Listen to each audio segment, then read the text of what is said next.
Hey everybody, good morning and welcome to the Adibi Group Innovators live Q&A, live cast, bringing you guys awesome intellectual property content every single day of the week. Today, this is episode number 148, and we have a very, very awesome special guest today, civil rights attorney James Cook. I'm going to bring him on so he can tell you all about himself and so we can ask him some really awesome questions and learn a lot about his awesome and super interesting journey. All right, bringing him on. James, good morning, man. How you doing? Good morning. Good morning. How you doing? Doing good, Excellent. doing good. I'm so glad we could do this again. We had a couple technical glitches last week, but now we're finally on. We're live, and I think we're going to be doing some serious cooking here. James, one of the reasons why I was super interested to have you on is because you have such an unusual journey, a unique path that took you to where you are now. And we started a little bit on this before, but maybe we can jump right back into your college experience and that transition, because I think there's a lot that people can learn from that. Just given the fact that you had this passion, that you were a fighter, but you were also just a really talented athlete, and then your ability to continue doing what you really loved, and then also actually financing it. I mean, I was super interested in that, intrigued, and I wanted to ask you a bunch of questions last time, and then we cut out. Right. Yeah. I mean, again, I'd started boxing and wrestling and all that kind of thing, like in high school when I was probably late teens. So I played a lot of sports. I did all the other sports that everybody else did. But, really I was more into skateboarding. I was horrible at football and baseball. I was okay. Well, actually, I was pretty good at football. I was a running back, small dude that could run fast. That was but I fumbled a lot. That was the problem. That's why I didn't take it forward. So I did a lot. I was like Adrian Peterson, trying to compare myself to Adrian Peterson. Yeah, okay, whatever. But That's funny. You call yourself. I did all those sports. You're like a yeah. He's not exactly small. Yeah, yeah. But no, I played all those sports, but I was really good at fighting though. And so, like I was saying, I mean, I even had a partial scholarship in college for swimming. I was a good high school swimmer, really good. But you go to college, and I was it was a D1 team, D1 school. Yeah, 2 levels up, because all these guys went to the Olympics. I was a decent soccer player, but every single person, like the people that I live with, literally played in the World Cup. One of them played for West Ham, for a long time, played goalie, Shaka Islat, and that was a team that I tried to get on, and everybody literally played World Cup soccer for their country. It's a historically black school, so most of the people were from different places in the African diaspora, including a lot from the Caribbean, Jamaica, Trinidad, Virgin Islands, and then all the African countries.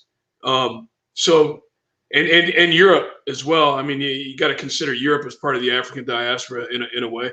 So people were just really good at their sports. So that was not my thing. So I finished college, and I was already on the amateur fight circuit, and that was right around the '96 Olympics. So James, my sport. Sorry to interrupt you, man. But yeah, go ahead. What was like the moment? Was there like a fight where you were just like, man, I'm good at this. Like I'm good at all these other things too, but I'm like really good at this. Well, my amateur. So during the for that Olympic exhibition, it's called the Princess Cup in Thailand, and it's basically the same thing. Like, you live in a village with everybody else in the country, and so the U.S., we had a small team. We weren't expected to win much. And in my weight class, which is relatively, it's on the bigger side for small guys, but it's still small. I was fighting at 140, I think, or 141. And, so we're small. We're in the game, because most of the Muay Thai fighters are really small, right? It's almost like the kids are the ones, they're at right around 119, 120 pounds. But I was on the heavy side, the heavyweight side at 140.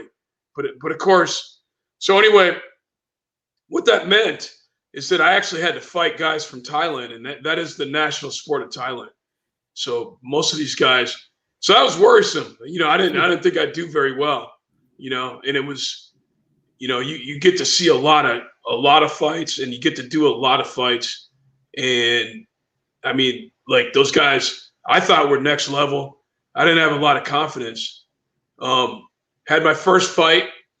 This is in Uttarakhand, Thailand. This is 1995, right? And first fight, and were you nervous? I ended up beating the guy. I won. I was really nervous. I was really fucking nervous, man. I got to tell you, you get nervous about fighting, but this was because this is the top of the heap for amateurs. And then when I realized my opponent was Thai, I was like, oh fuck. Because it was he's like the real everybody deal. was kind of it's either the French guys, either the French team, which was a huge team, and Thailand was a French colony, and the Thai guys or the French guys were just known as being good, solid, strong fighters. So I figure if I got a Thai guy or French guy, it's going to be problematic. But yeah, I fought and I won. I mean, I won it round by round. Did my thing. My thing was leg kicks, and I got him, and I could not fucking believe it. And then all of a sudden, I'm winning. At the end of the fifth round, they're raising my hand. I'm like, oh shit, I won. That was big news. That was a big deal back then. And everybody on my call sheet was Thai. So I won the first two fights, lost the last one, but I won the bronze. Won the bronze medal. And that was a big deal. And that's when I knew, and then, the people from other countries, the big guy from England, the English guys were pretty good too. Kind of tough. They're hoodlums. I remember they're big hoodlums. They got in a bunch of fights on the street while they were there. They're more like soccer hoodlums. But the guy who was the coach of the English team was like, hey man, look, we want to bring you over to England, and you could come and fight with us, and I'll turn you into a superstar. The same thing happened. One of the guys coaches with us was like, nah, man, he's coming with us to Ireland. We want him to fight. And so right then I knew. And then the next basically a month after, I had my first professional Muay Thai fight, and it was against a Thai guy. And who was he was a 5-time, so the Lumpini champion, the big stadiums in Thailand that they make the movies about, and that are the big fighting stadiums are Lumpini and Roger Domner, and this guy was a champion from both, and that was my first pro fight, and he beat the shit out of me, and I got a taste of that, the real deal. But after that, I went on a 20-25 fight winning streak, after that. So James, you fight the best. Yeah. All right. So you got bronze in this one competition, and then you started to get some real attention. You got some real attention. Now I got some real attention. But I'm curious, why didn't you take up, why didn't you go to Ireland? Why didn't you go to England? Why didn't you take up these offers? I did eventually, but as a pro, they wanted me to come and live in their locations, and I was kind of we had a good team, man. My coach, well-known coach, Greg Nelson, he trains almost all the UFC guys. Everybody would know him from Brock Lesnar, and Sean Shirk, big, huge stars in the UFC, and Rose Namajunas, who's currently the big deal in the UFC, women's UFC, Rose Namajunas. But Greg Nelson, my coaches were Greg Nelson, Andy Grant, and I came from what is now really well known as a gym, and I think that was the beginning of when when that Minnesota Martial Arts Academy became really well known, and we're also our progeny also includes Rick Fay from Minnesota. But now you see Greg Nelson on TV with multiple UFC fighters, but all the big ones such as such as Brock Lesnar and Rose Namajunas now, who's currently fighting now. So it was a matter of kind of loyalty, where it's like you wanted to stick with your team. You weren't going to go and join these other teams. I mean, there's a couple things going on. I mean, I was considering law school, and like I said, I was playing indoor soccer when I was back home in Minneapolis, and like I was telling you before, you know, one of the guys who's my mentor, his name is John Shulman, and I'm on a case with him and his dad right now where we're suing the Minneapolis Minnesota public schools. But John, you know, he just finished Harvard, and he was helping me write my essays. Him and a couple other guys who all finished Harvard. They all lived in a house together, and they're kind of getting started working big law, and and they're kind of like, "Why are you doing this, man? Like, don't you got an opportunity to do stuff that other people only wish they could do. And like, if you can do it, you should like go do the Olympic thing. Go, hey, if I could be a professional soccer player or any athlete, I would do it." So yeah, I listened to him, and I'm glad, I never looked back. And that's what I did for 20 years. And there's a couple things, like I was supporting myself by doing freelance writing. And then also at that time, that was when the internet really hit, right? That was like about 95, 96. And so I learned HTML, so I could publish things that I was writing, because I was writing for newspapers and magazines, right? I was writing for the paper in Minneapolis that became part of the Village Voice, doing book reviews, right? And music reviews. Were you always a heavy reader? I was a heavy reader, yeah, and yes. And so I'm flying all over the world, right? and driving long distances. Yeah, for competition. So I'm just reading everything, right? And so I was doing that, and then I learned HTML, because at the time that's how you self-publish. And then I started getting jobs also, like in tech, and that was kind of so I could support myself. So it was like a couple things that were going on at the same time. All this convergence of opportunities. So I kind of needed to be home. Plus, my girlfriend at the time, we were, my girlfriend at the time, there's a lot of pressure on that side too. And we just moved in together. So yes. Yeah. So you were not going to be moving to the UK or to Ireland. Okay. What? No, and that's, well, real quick, my girlfriend at the time, it also helped me with training. She was a marathon runner. And so she also helped me get over the top, like with my conditioning, right? Can you talk about that? So we trained together, like we do. She was Kitty. Her name was Krista Stein, Kitty Stein. She'll probably watch this. She's a marathon runner. Interested though in like how one even gets to that elite level. I mean, there's probably insane amount of discipline. Yeah, well, so the practice schedule is, it's 5 a.m. Probably wake up 4:45 at the gym, 5 a.m. We're running. You go for like a 2-3 mile run, and then we work. We do. Let's see, in the mornings. At the time, we lift weights, and then we do some shadow boxing and other kind of conditioning. And then you go home and work. You finish that, like that's 5. I think it's like 7:30, 8 o'clock. Go home, go to work or whatever you do, and then we come back at 3 o'clock and train again. And then that's the heavy. That's where you're working on your technique and pad training. So you're doing twice a day, and again you're running. Now, and then on the weekends it's the same, like Saturdays, same deal. And I started training with my girlfriend, and she got really good at running marathons. Like, right, the big deal was that she qualified for the Boston Marathon, like within the first couple of years, right? She went from not training at all, like actually, as a young woman, like 18 or 19, like she's started to become very heavy set to all of a sudden, like she's training and running, and she worked herself like really good fitness.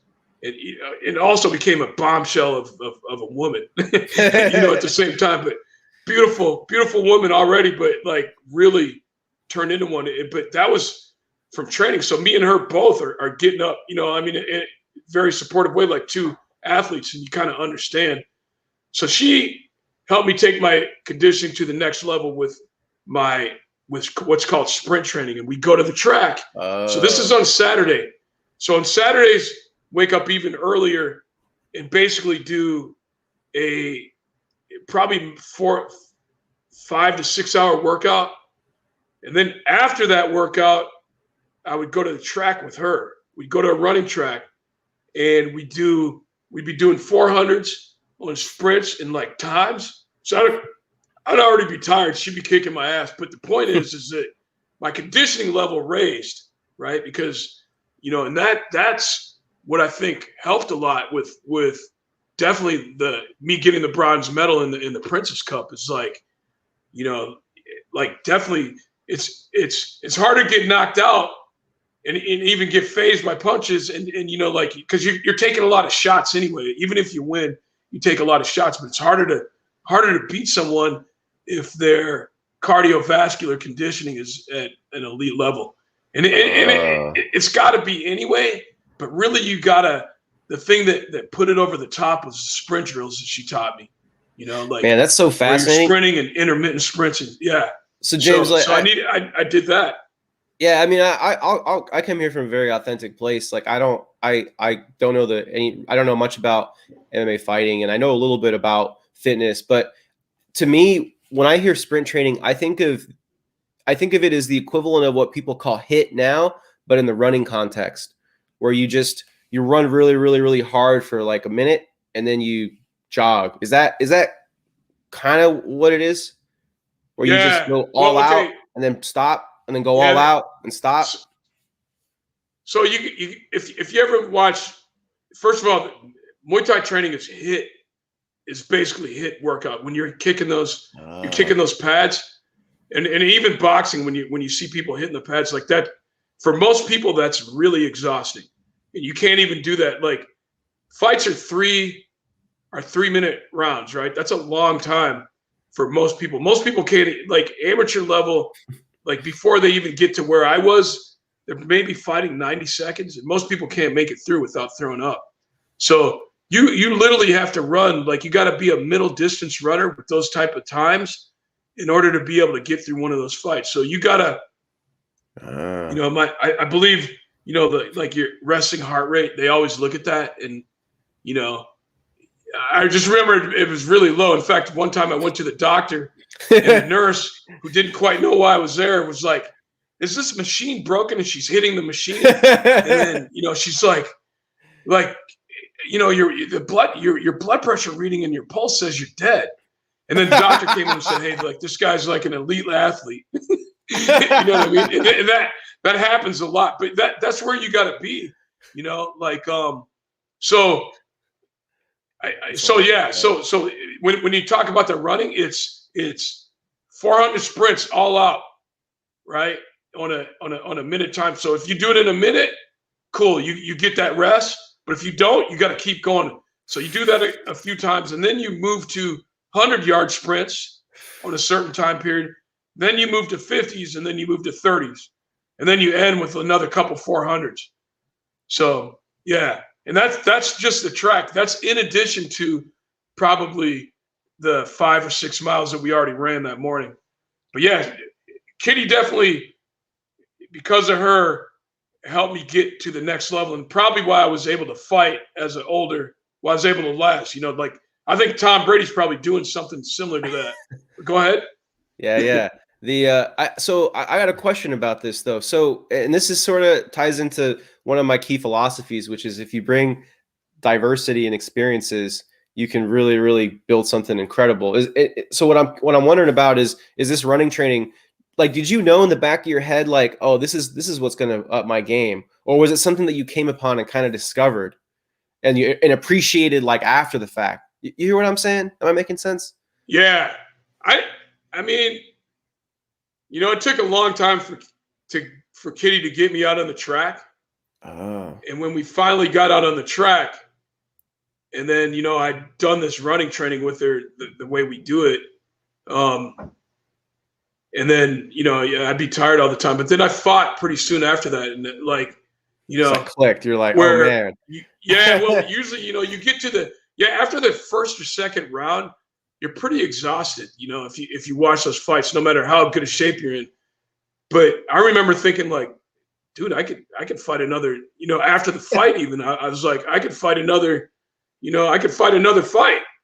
Basically, and it became critical for tournaments, because in tournaments you might fight like 4 or 5 times in a day, and we're not like boxing tournaments. For me, were easy because you're only hitting to the head and the body, but Muay Thai, you're kicking in the leg, you can get kneed in the ribs. I've fought with broken ribs, broken hand, broken everything, right? Shoulders. Oh, James, you cut out. James? Uh-oh. I think we have having some network issues. Let's see if I can remove him and bring him back on.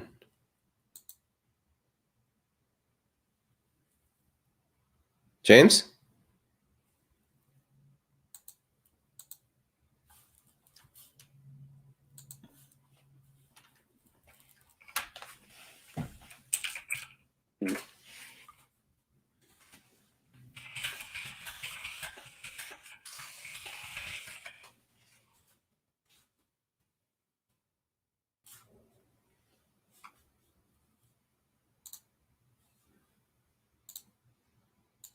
Sorry, viewers.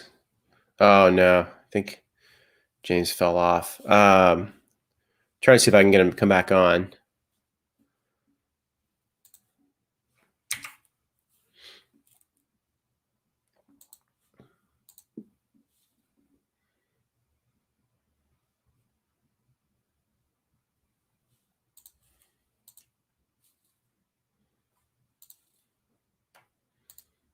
My apologies, viewers. Hoping James will be able to hop back on here in a minute. Yeah, super fascinating though, especially to learn about how this other form of training, running, actually improved his fighting game. Eager to ask him some more questions on that. Let's see if he can come back on here in a few minutes. Let's see.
This might have to be a multi-part interview.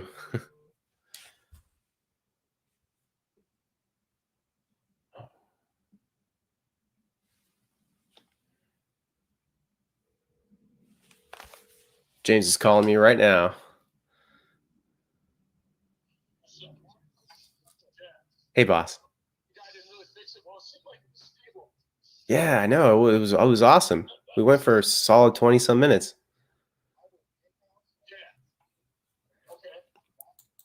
You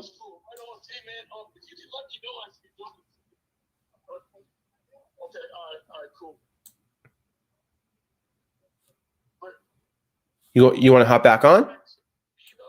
What was that? No, you can hop back on. All good. Yeah. Yeah. Just hit the same link. Yeah. Just hit the same link. Thank you, brother. I appreciate that. Okay. I'll let this guy. I'll let him know. Okay. Yeah. Hey, Amir. Yeah.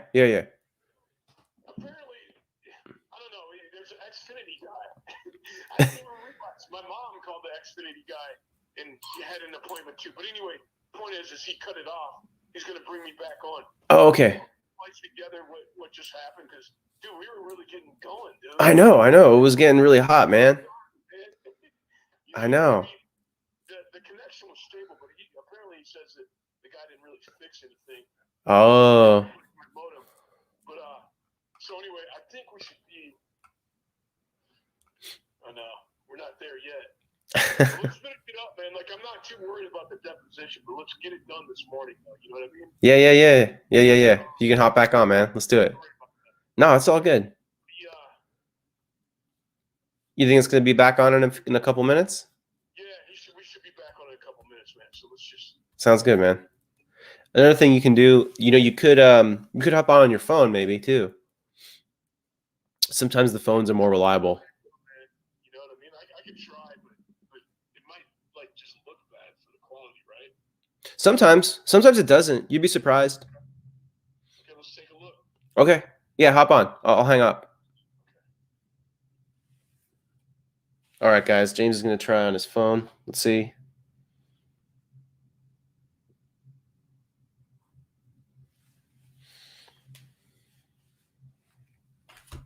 See if we can get James back on here, guys.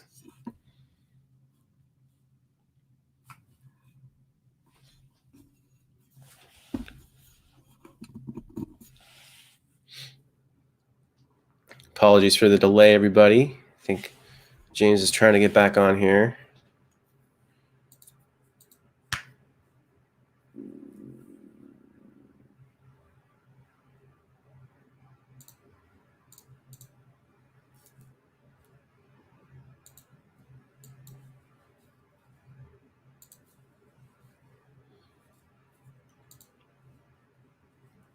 Let's see if we have any luck here this time around.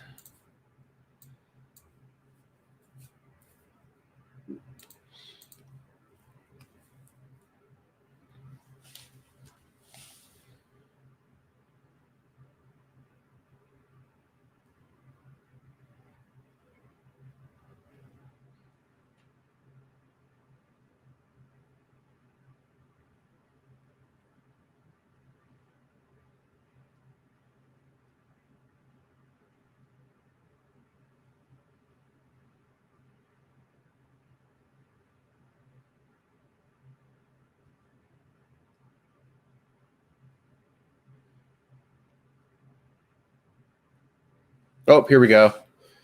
James is back.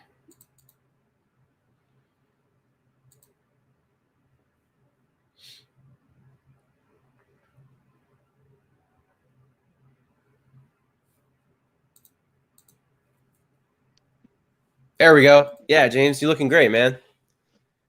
Can you hear me? Amir, what's up, man? Can you hear me now? Hey, man. Yeah, I can hear you perfectly. Okay. So, cool. I mean, hopefully you can splice this together. So, yeah. Don't worry about that, man. So back to what I was saying is that basically Krista took my training to the next level.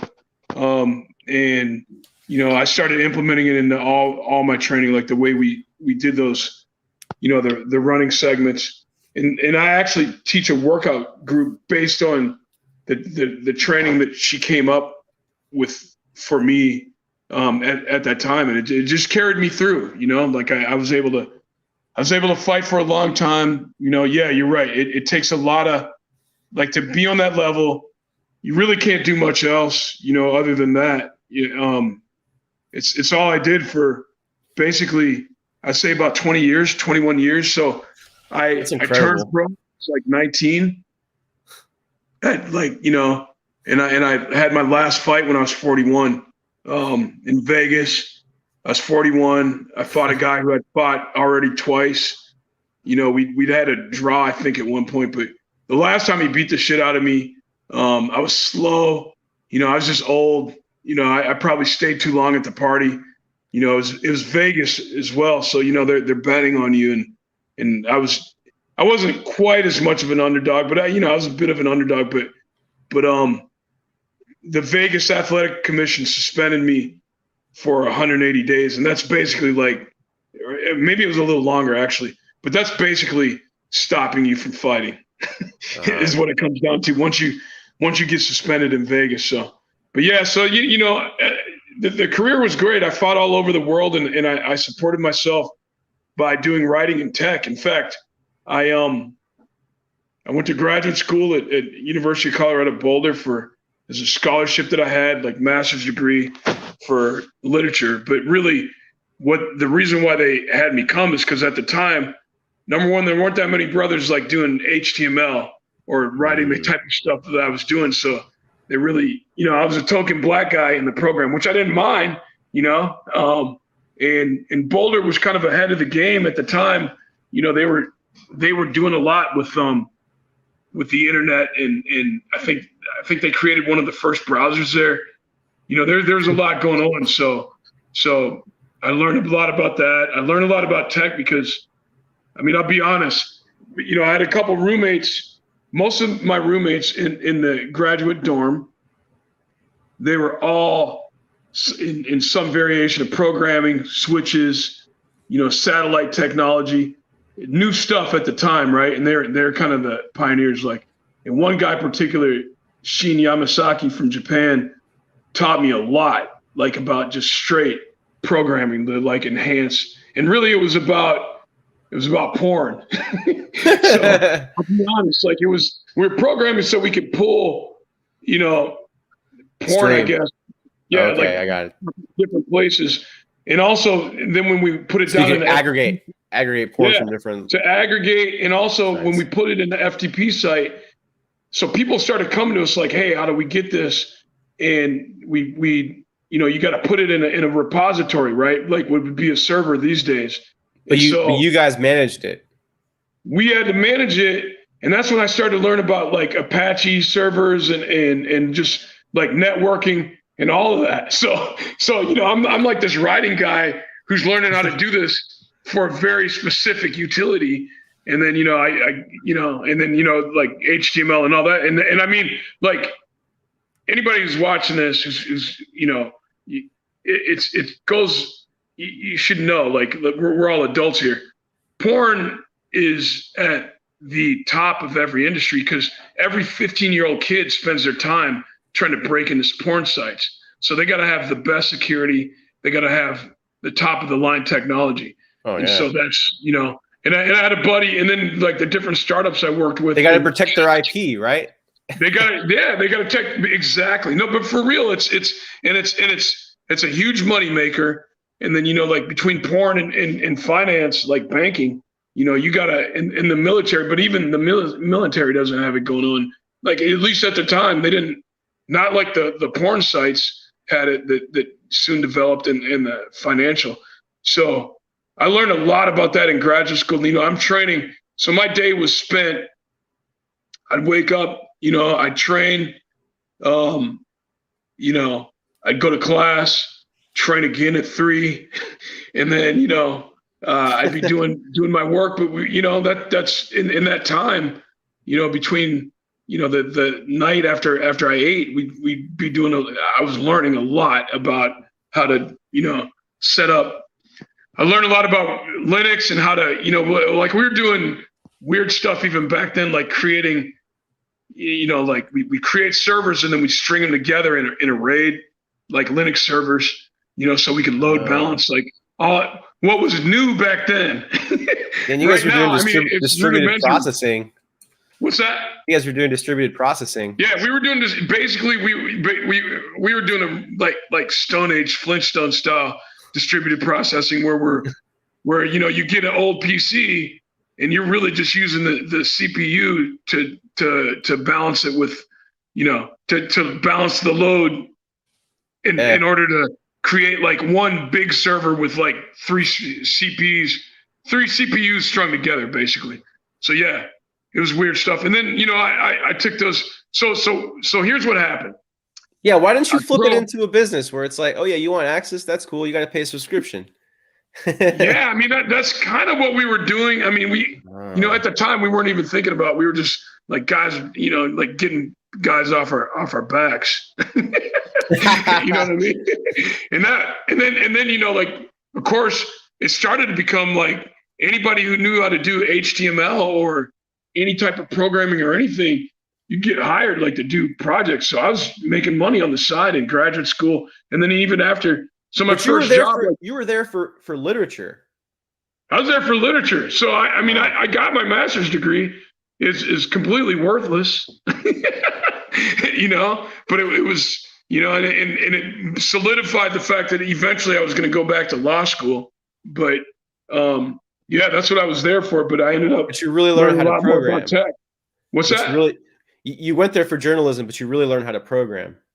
I learned how to program, and it enabled me to continue fighting because I had a way to support myself that wasn't just fighting. Because at the time, you couldn't really make that much money off of fighting. Not like these days, like with the UFC, where you're getting $1 million contracts. But some of my fights, I was getting paid pretty good. Like I was even on the once I started getting on the marquee, and I started fighting in like China and in Japan.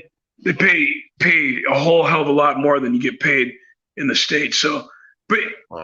and at the time it was pretty good money. I suppose I could have lived off of it, but realistically, you had to have another job, and tech was an easy thing because you could do it as projects, and you don't have to work full time, and you make a lot Yeah. of money. And then so two things happened. In like 1999 or 2000, I fought. I had an ESPN fight, and I fought on a card with Alex Gong, who was a famous Muay Thai fighter back in the day. And he was like, "Hey man, you should just move to San Francisco, and train with us because we have a whole stable, like all the people from Thailand and that type of thing." Well, I was already working for a tech company in Minneapolis.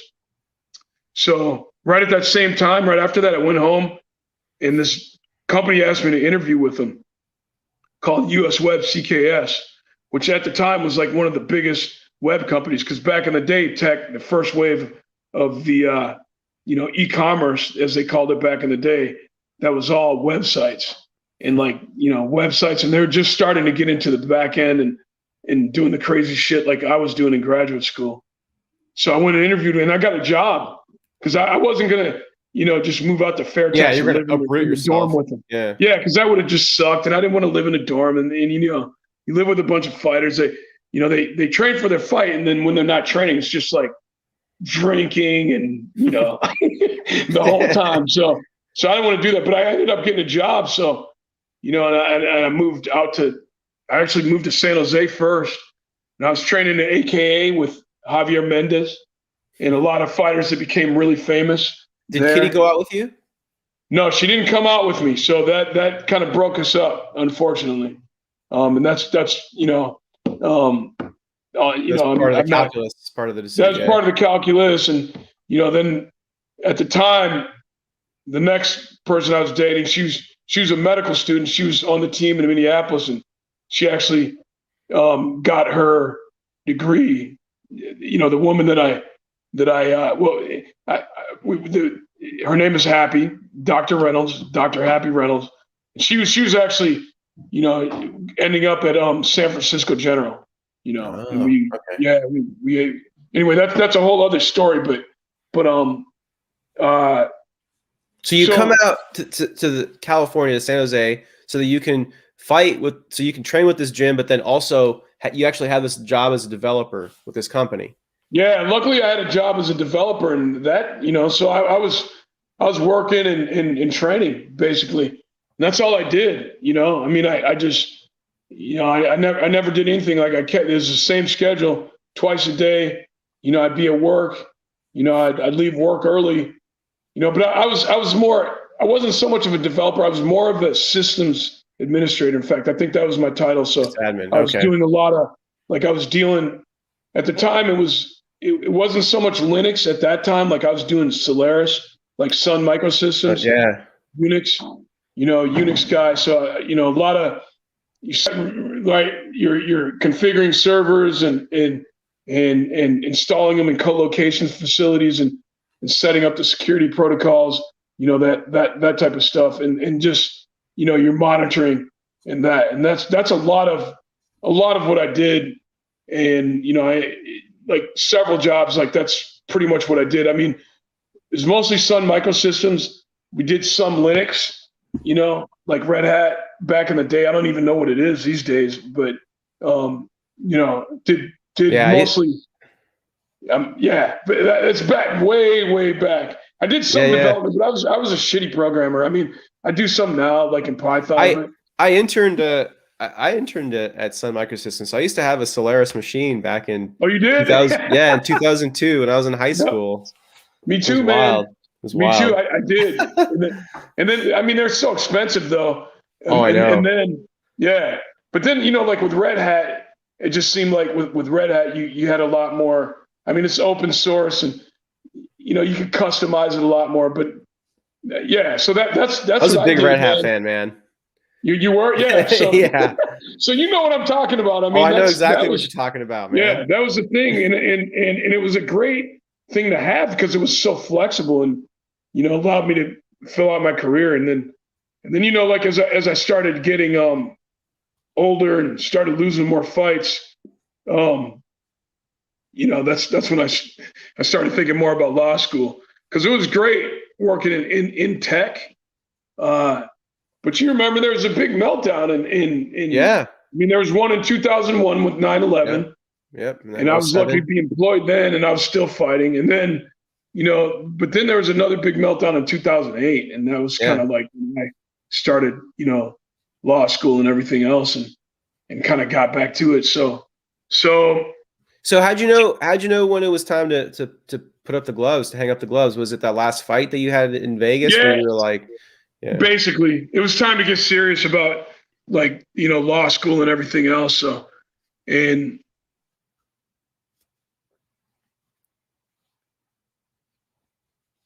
James, I think you'll come back on because you're on your phone. I think we're good. Yeah, we're good. We're good. Okay.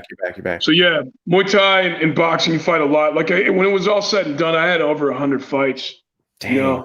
And I fought a lot, man. I fought a lot because also tournaments you fight a lot. And I did pro boxing. Like I fought on pro boxing shows, De La Hoya, and by the way, the girl, became my girlfriend when I moved out here, Dr. Reynolds.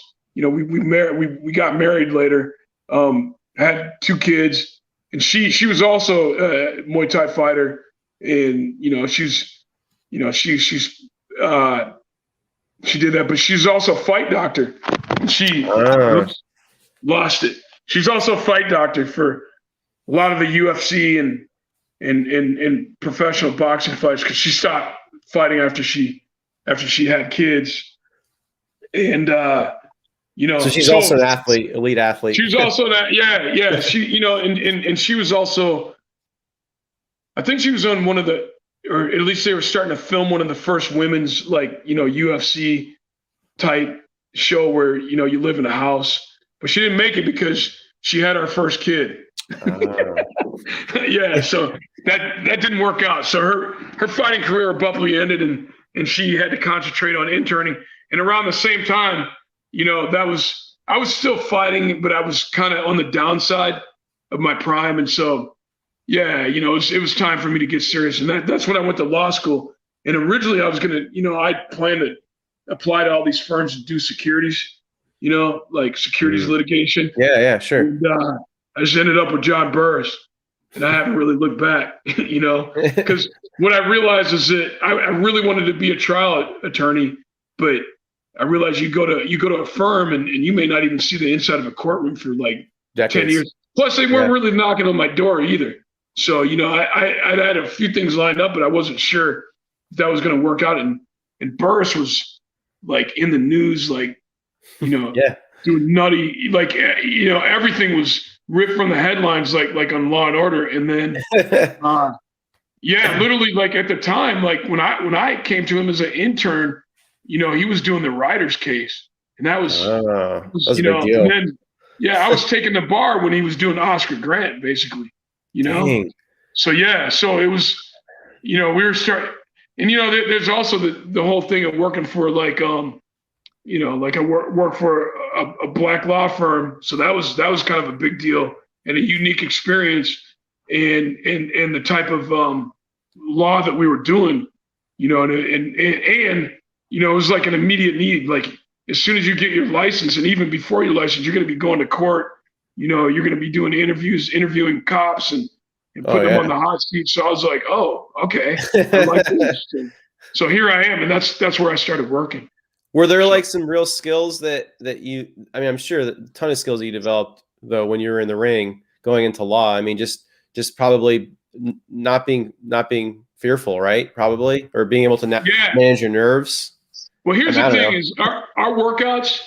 The main thing with Greg, that was our coach that coached all of us, and everybody who's watching this, if you're you train with Greg and you train in Minnesota, we had what's called the Friday free rounds. And it was, like I got knocked out a couple times by Greg. Like it was hardcore. Like we would go full out on the pads and in sparring, and it was just really exhausting. And this is after like the sprint training and everything else. So you go in the second workout and you were dead tired, and he pushed you past your limit every Friday. And this happened to me for years. And nothing has ever been as difficult as that. I don't give a fuck whether it's the bar or anything I've ever done has never been as difficult as those workouts.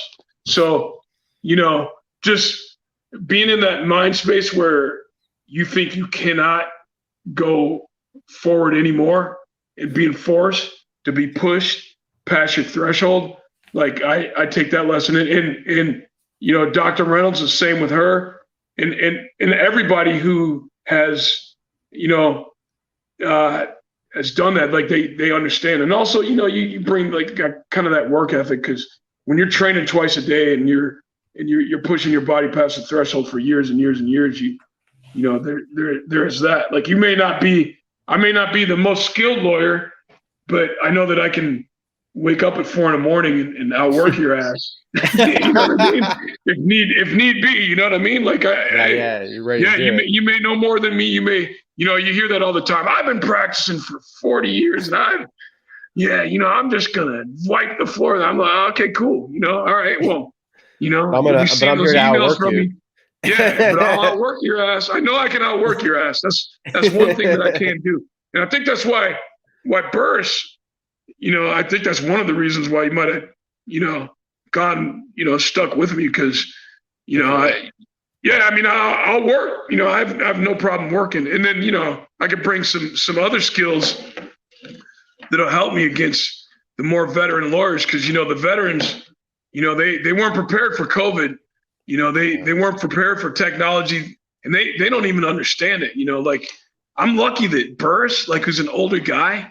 He's open to is it. Like all about adopting new technology. That's it. That's key. Like he's all about it, and even and encouraging us to have our own practices on the side. But like technology is the key. Like, like we had this conversation the other day, and you're kind of like, if you're of the mindset that, you want to go back to the way it was, normal, quote unquote, then you're already defeated, because we're going to run circles around you. You know what I mean? Like, exactly. You and me both, I'm sure we're thinking about, okay, what tech can we harness to increase productivity in our practices? Like I was already ahead of the game. I know, like with Google Docs and all that stuff, but look, we can tweak it more. Like for me, my infrastructure that I'm setting up personally, what I'm moving to, and I know this is a question you're going to ask me, so let's segue into it. Infrastructure, and how I'm going to harness tech. Yeah. That's what I was going to ask you. Like how? Yeah. So there's a few things. How are you going to innovate? How are you trying to innovate this year and next year? And what's on your mind on that?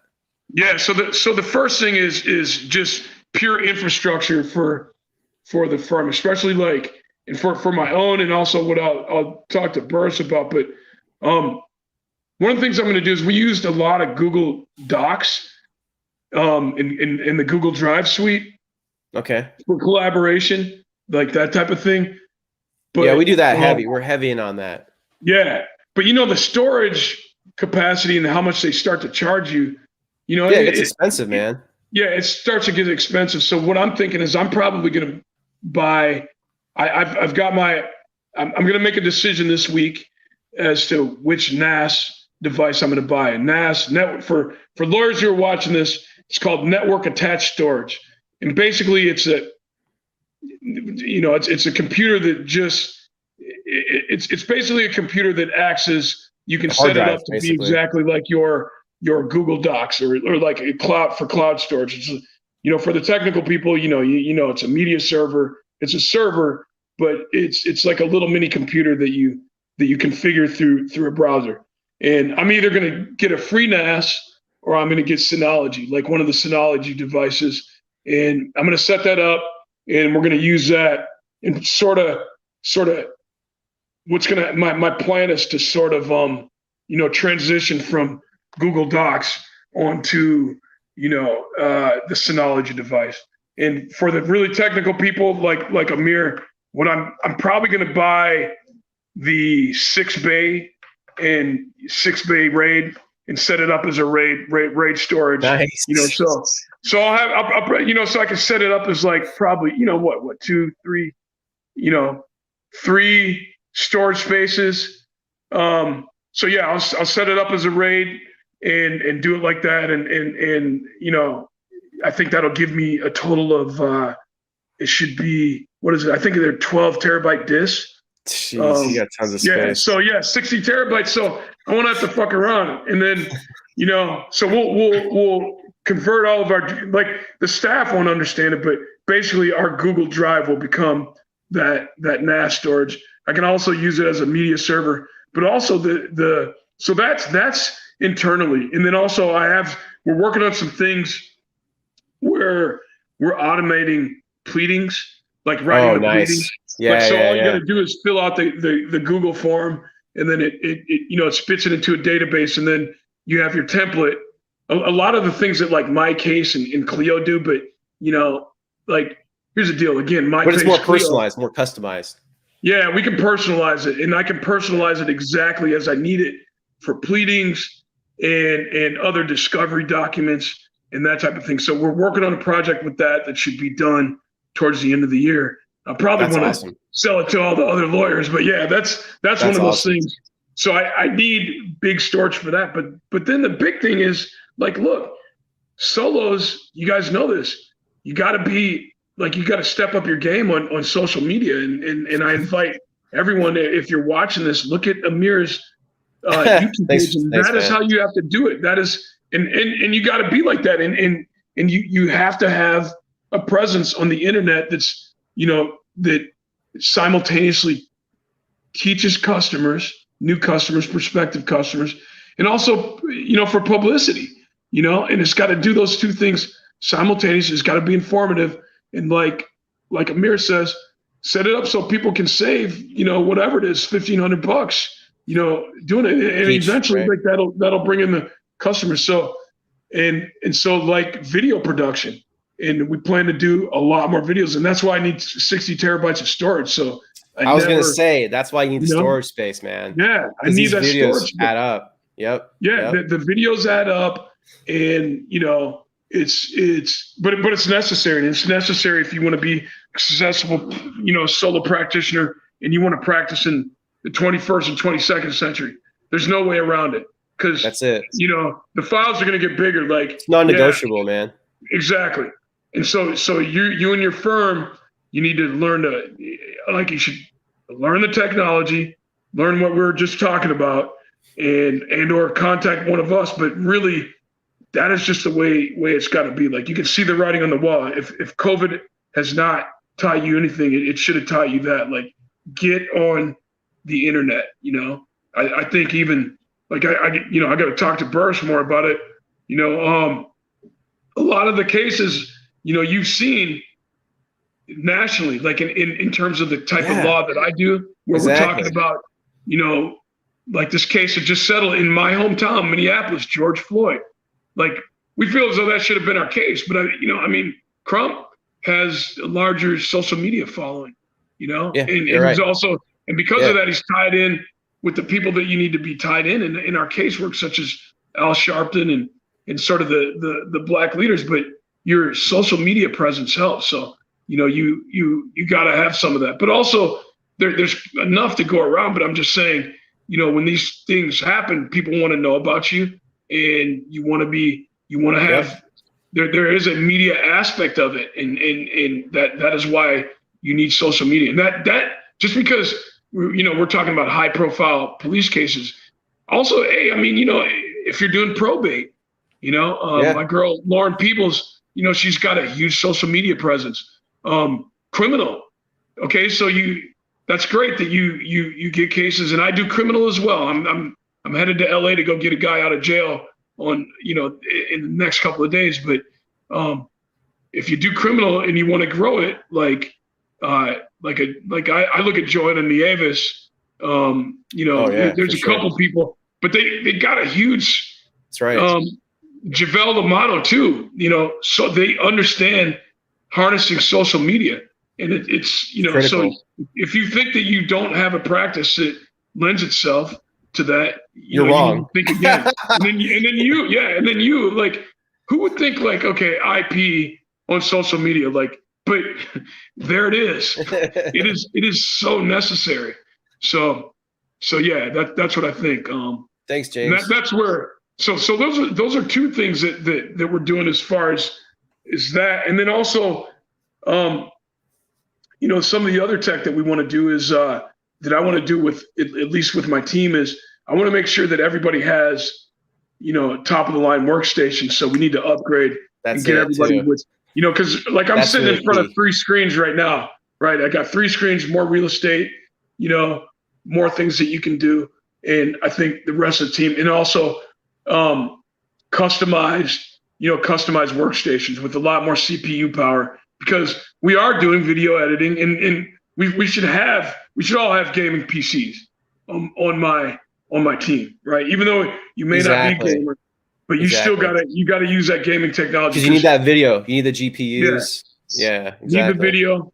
So gaming, like a lot of lawyers, you're watching this, you turn your nose up at gaming and porn probably, but they have the top of the line technology, and okay, so if I say finance, then you're more with it, but we got to be cutting edge, just like those keyboard people, man.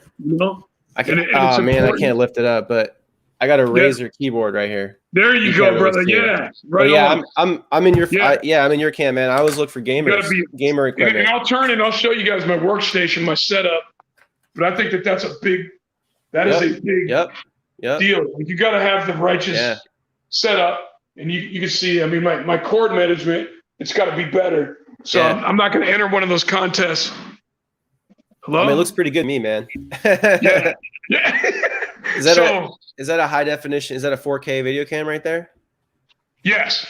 There you go, man. 4K. Yeah. So I mean, so it helps with Zoom, and then I'm probably going to adopt.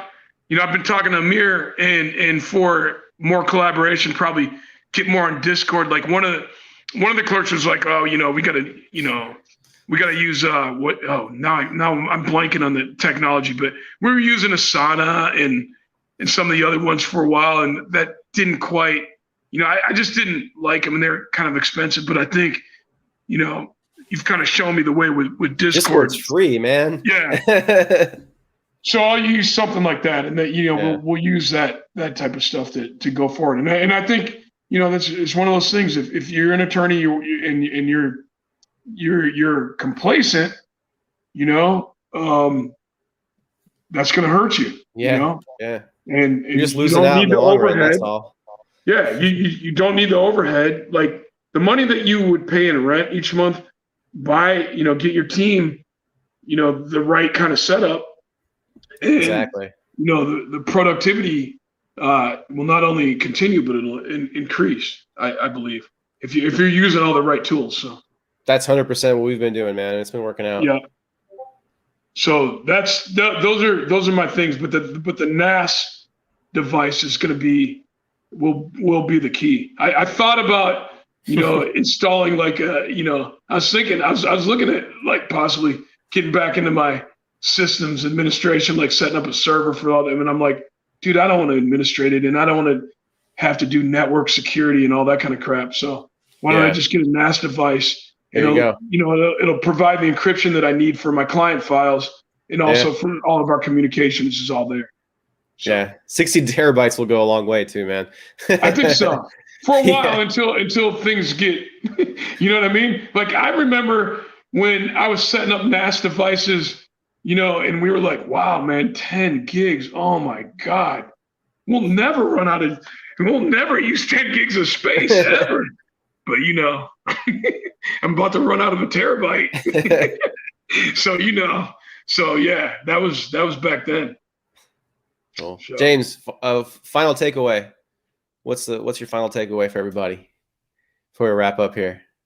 Yeah, I mean, I think it doesn't need to be about tech, by the way. It doesn't need to be about innovation. Just anything. Like you know this. I think there's a lot of like growing pains, like a lot of new things that have happened because of COVID. And you got the lawyers who are like, no, I needed to go back to normal. And then you got people like us who are like, no, I was already working from home and remote. And I just, I'm glad, man. I mean, COVID, it sucks. People died and yeah, you want to be around people, but this is probably my best year financially and also like from a productivity standpoint, and it validated everything that I was already doing. You learned the lessons. I hope that people would talk to lawyers like me and Amir and understand, like, we can help you out, but you got to get there, and I think that you got to get with the program on the tech. You just have to, and I love it. Get with the program. Get with the program. In the future, and say, you're one of those old school lawyers who can't even email. We're gonna run circles around you. Yeah. You know what I mean? Like I'm gonna be meeting, conferring on email, and I'm just gonna use that thread to go to the judge to compel whatever I need. And I've done it before, and you might try to be slick, but the technology is there, and you learn how to use it. But the other thing that's going on is, I think there's a lot of like in our associations that we're a part of, Amir, and I'm not going to name any names, but basically they're having a hard time defining who they are in terms of post-COVID. And like you said in the previous conversation, there's got to be, I think who you are is, you got to do it virtually, because we're still going to be in it for another year. But I'm hopefully, federal court, which is what I mostly do. I mean, they're not, at least not opening up for another year, but I think you got to have a place for virtual going forward. Yeah. Like this isn't the last pandemic.